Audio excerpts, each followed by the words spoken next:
These days, every job is a technology job.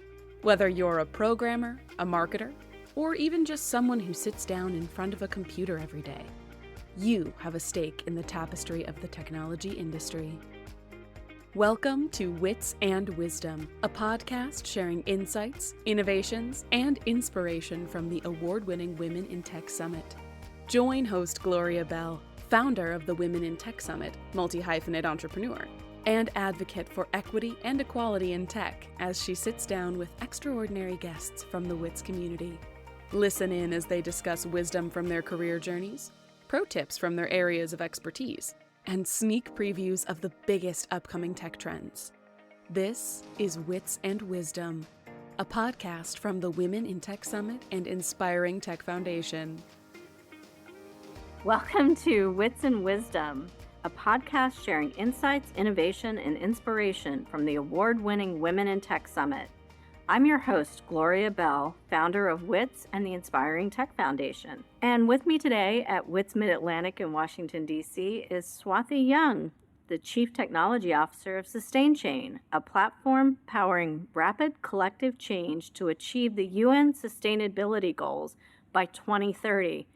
What a big goal. How impressive. I want to talk about AI, artificial intelligence, and machine learning because it's something I personally am fascinated about. I know a minuscule amount about it, but I'm absolutely fascinated by how it's changing everything we do. You spoke at WITS a few years ago about ethical AI, which was fascinating because even back then we were talking about what is this going to do? How is it going to change things? And how can we responsibly use it? And that conversation is still clearly going on. Yeah, absolutely. But of all the different projects you've done in AI and machine learning, what are your top three, most interesting? Yeah, I think one thing I want to say, almost all my projects are super interesting because they're solving very tangible, complex problems. So I'll start off with the lung cancer research project. One of the lung cancer surgeons in Roswell Park University Hospital had a hypothesis that the visceral fat deposited in somebody's L3 vertebrae actually impacted outcomes after lung cancer surgery. Usually in the world of doctors, and I'm not an expert, so take me for what it is, there is no direct correlation between BMI and lung cancer outcomes. But this was very specific, measuring some deposits of fat in the vertebrae, right? So they were using manual techniques, like radiologists would go take the CT scan and actually measure from the L3 vertebrae all the fat deposits. And we wanted to automate it using machine learning. So that was in and by itself a super exciting problem to work on. Yeah. At the end of it, we did automate it using, this is image analysis. We had to take sample files that are available outside of the hospital because we didn't want to use the patient data. We had some government websites where we could take the anonymized CT scan images and the whole process of converting the images to a machine-readable format and then automate the measuring of L3 vertebrae. And it was exciting for me because I've never worked on image analysis before. And also the density of images. So you want to make sure your algorithm works irrespective of how dark the image or light the image is. So that is one cool project, obviously. And the second one was at Amtrak. This is as a consultant at Amtrak in the last 1.5 years, is to use machine learning to forecast the train delays. So that was using the time series model, and actually it is one of the most successful projects I've led since it is in production. They track it to forecast train delays between 3 to 21 days. Third one, I was just talking to the U.S. Digital Services team, is actually using machine learning to detect fraud in medical claims for Medicare and Medicaid. But that was left at the prototype stage. So those are some samples. And solving real life problems. We think about all of the other things that, everybody talks about artificial intelligence and machine learning, but it can solve actual real life problems that would take us years to figure out otherwise. I'm excited for you that you get to work on those kinds of things. Yeah, this is super exciting. So how do you think this kind of work and artificial intelligence and machine learning What do you see it having an influence on the tech industry in the near future or the far future? So we never saw the ChatGPT coming, but it came and it has totally pivoted what we call the hype cycle of AI and really, really accelerated it. I think the main reason being the consumers are embracing it. So all the examples I told you were for like big companies, Right. which consumers might or might not be aware of. Somebody taking an Amtrak train might not be aware that AI is being used. But I think this is the first time an AI has come that anybody on the road can use using ChatGPT. So that's like I think in the world of AI, it's a pivotal moment. I have to stop and applaud that this happened. But I think the future, it's very murky because there's a lot of things about impact to work, meaning of life, and general artificial intelligence. And general artificial intelligence is the super intelligence that you might have seen in Stanley Kubrick's movie, Artificial Intelligence. So once that happens, it's going to be a question for humanity. But that is far ahead and nobody knows. I think the greatest scientific minds still can't put a number of years when it could happen. But definitely in the short term, what I've observed, especially with the release of ChatGPT and other stronger use cases of generative AI, which I will be covering in the talk today, actually, some of the impacts are going to be there for a job. I'm thinking 5 to 10 years from now. Now, you can make an analogy, when computers came, the job of a secretary went away. But is it a right analogy is my question. There are a lot of jobs that will be automated. And there might be an increase in unemployment unless we upskill. And economists have to look into that issue. What can a truck driver whose truck has been automated, what can they do? Can they become a ChatGPT writer? No, nobody's going to become an AI developer overnight or even upskill to that extent. So there will be a question in the next 5 to 10 years that even the scientific minds cannot even predict, whether we have to think of governmental regulation, universal basic income, and so on and so forth. Because a lot of industries survive because of government regulation. So there should be some government, and we are in the capital, so it's very pertinent for us to discuss that. And I will even go beyond and say at some point, 25, 30 years from now, if we all say, use AI to do all the work for us, then what is our meaning of life? Because I get like literally 90% of my pleasure from my work. I know I have a family and a child, but I'm still saying it's central to my being. So those questions, philosophical questions, will come into play. It's a lot to think about. Where do we go with this? What's next? And it almost ties me back to like the first time that you spoke is the ethical side of it. Yeah. And there's a lot to explore there.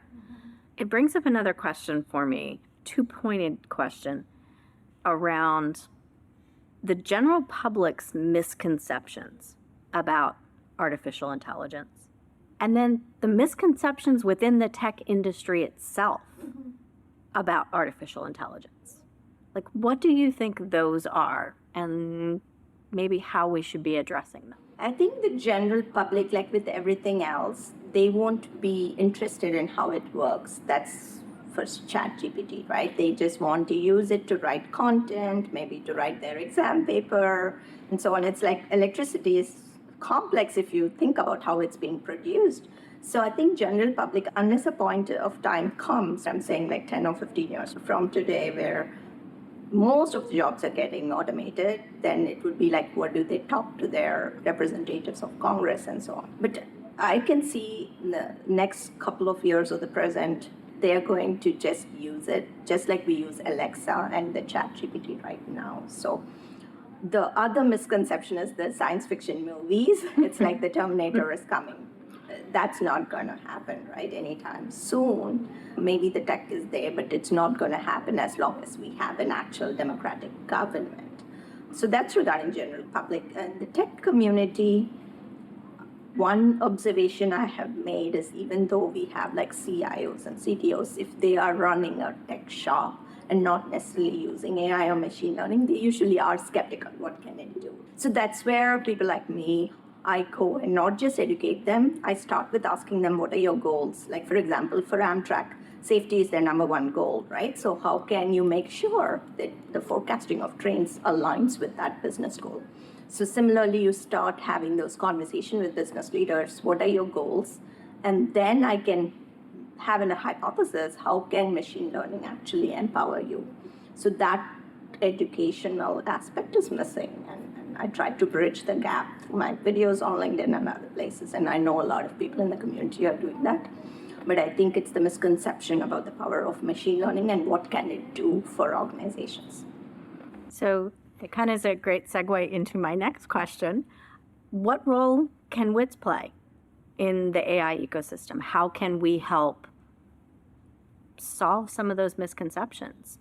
Oh, you're playing a great role. I'm very grateful and thankful that you're doing this, because I always believe, and I know there has been debates, every day I speak to somebody who still questions, why should there be a diversity? How can I tie it to financial metrics? And I'm like, there is ample evidence that the more diverse voices you're bringing to the table, the more diverse solutions you're getting and the answers you're going to get, right? So that is number one. I think you are bridging that gap, which was very much needed, and giving a voice to all of us women in tech. Of course, there are other conferences, and we know very well how much of representation is there. It's as much as women in board seats, which is not much. So I think you're providing these platforms to all, not only women in tech, but to organizations to showcase the talented women in tech, as well as showing the importance of the diverse voices that we bring today. That's what we're trying to do. We want to showcase all of the amazing women that are out there building some really innovative things. And anything else that you want to share with our listeners? Yeah, I would just shout out, please join SustainChain. It's a digital platform that's open to everyone. And there you can learn about the sustainability initiatives that are impactful and that are happening. And on LinkedIn, I'm very prolific about what I do and educating everybody about AI. And I also write on Medium. All my blogs are over there. Awesome.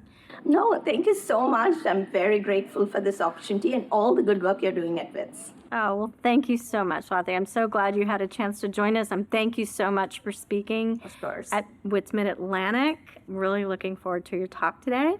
Want to thank all of our listeners for joining us, and be sure that you visit womenintechsummit.com and take a look at the rest of our 2023 summits. You can join us in Chicago in June, at our virtual summit in July, or come out west and see us in Denver in September, or down in Raleigh in November. And thank you all for joining us on Wits and Wisdom. Ready to learn more about the Women in Tech Summit? Visit our website at womenintechsummit.net.